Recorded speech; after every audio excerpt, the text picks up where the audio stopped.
Phase 3 renovations at the BMO Center gets the go-ahead after the Rockford Area Venues and Entertainment Board authorized more than $4 million of construction projects. 23 News reporter Connor Hollingsworth breaks down the changes and shares what visitors can expect once renovations are complete. After one of its best financial quarters in its history, the BMO is ready to top that total. Events like Hot Wheels and performers like Bert Kreischer played to sold-out audiences. Now arena leaders hope the final phase of renovations will lure more acts and more visitors to the Forest City. It's going to look like 2025, not 1985 down there.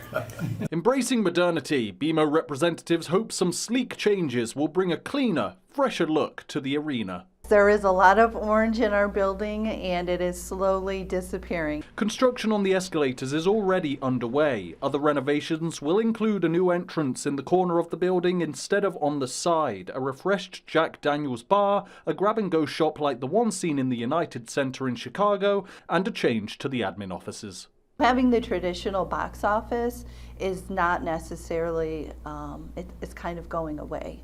So this is going to be a whole fresh new look. A lot of shows this quarter attracted visitors not just from Rockford, but from all over Illinois. The BMO's back and promoters are coming and artists are coming and they just love what we've done to the building.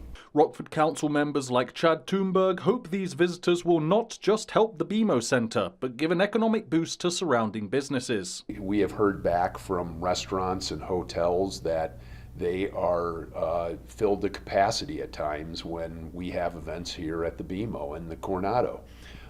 So it is an economic engine that is very important to Rockford. Now, the BMO is considered a cheaper alternative to Chicago venues. In Phase 2, artist dressing rooms and a new Jumbotron were added to improve both the fan and performer experience. Very exciting. Yeah, very cool. So shows are already being confirmed. Country music band Old Dominion is one of the popular acts that are booked this fall. That could be a sellout for sure.